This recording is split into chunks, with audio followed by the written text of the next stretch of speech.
I'd like to welcome you back to the Linguistic Landscape and Autoethnography of Place course.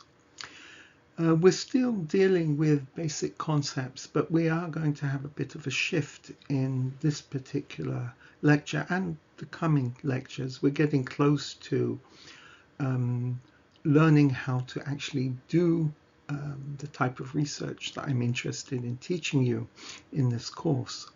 But before we do that, I want to take a little shift away from linguistic landscape directly and talk about place and talk about how to understand and research place.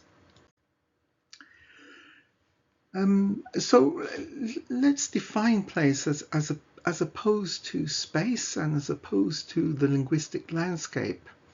A place is a specific point or area in physical space that has been given meaning through human experience, attachment, and identification. Place carries a sense of belonging, history, and significance for you.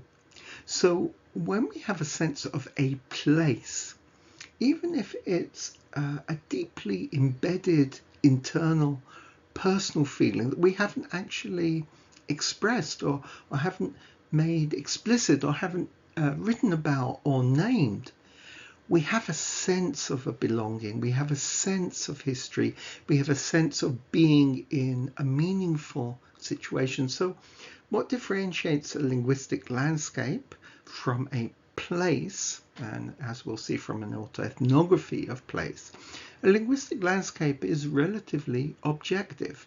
In other words, there are things we can see, there are things we can analyze, there are histories here, there are discourses here. I might be interpreting, but they are out there. Place is personal. Place is internal. Place is, now we're affected by what we see, but to have a sense of place is really a meaningful thing.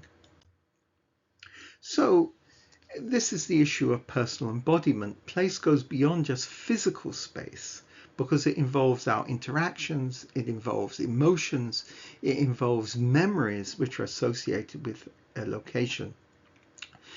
But like everything that is we call internal, it has both personal and social narratives. And it's these social narratives and these personal narratives and experiences and feelings and emotions that transform space into place. Not everywhere we go is a place for us. In fact, the vast majority of places we go are spaces rather than places. And that's fine.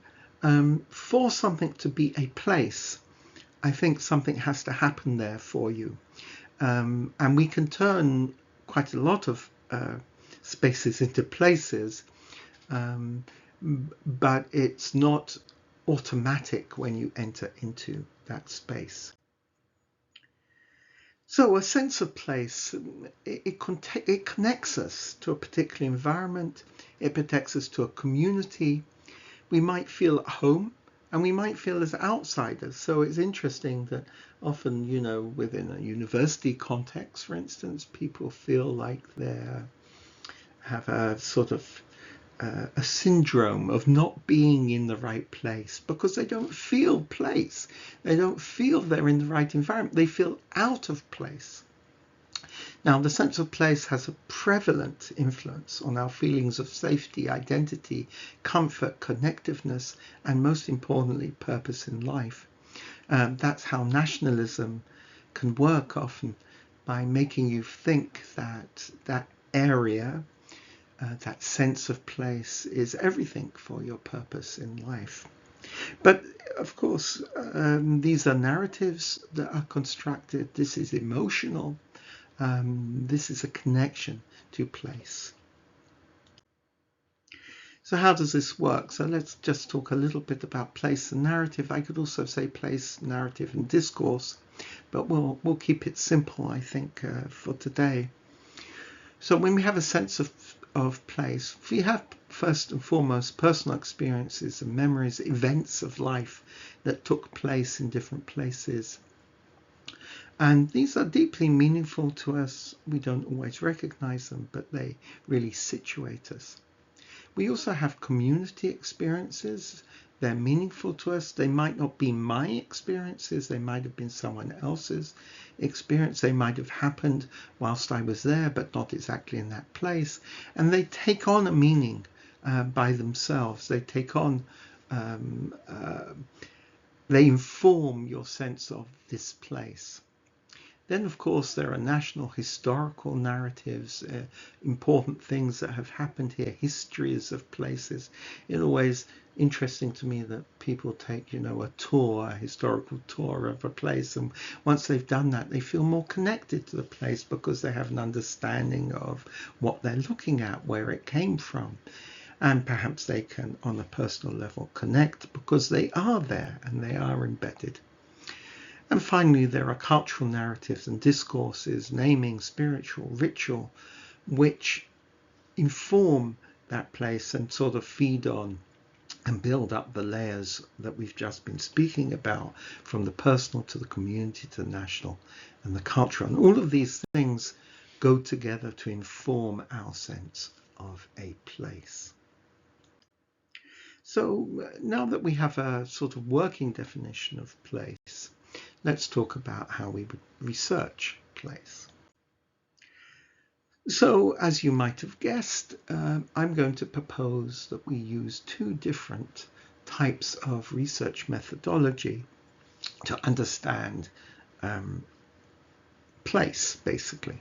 So one is physical place, and I think we can use linguistic landscape research methodologies to do a really good job of analyzing place, because we'll be analyzing a particular site and what happens in there. But I don't think that is sufficient, or at least that's not sufficient to understand place. I think we also need some sort of tool to do psychological and discursive analysis of place, and I'm going to propose an autoethnography. If, by the way, you're interested in a full version of an autoethnography course, you might look into my other videos. I have a whole course on poetic autoethnography. It's free, and you can just do the course by yourself. So, linguistic landscape in this sort of design is a methodology which provides tools for documenting and analyzing the discursive construction of a given physical place. So it gives us what I would consider to be the more objective view of this place. And then autoethnographic research is a writing research methodology that provides a way to analyze and express one's own experiences, beliefs, and understanding that construct a personal sense of space. My hope is that together, by using linguistic landscape research and autoethnography, we can explicate the meaning of place as experienced by the writer of the autoethnography. The aim is to uncover how personal experiences and cultural meanings are intimately shaped and contribute to the identity of a specific location in your mind. So we're using two different methodologies. They come together to give us a sense of an autoethnography of place, what this place is and what this place is to you. With that, I'm going to end, and I look forward to seeing you as we move forward and get much closer to the workshops for this course. Thank you.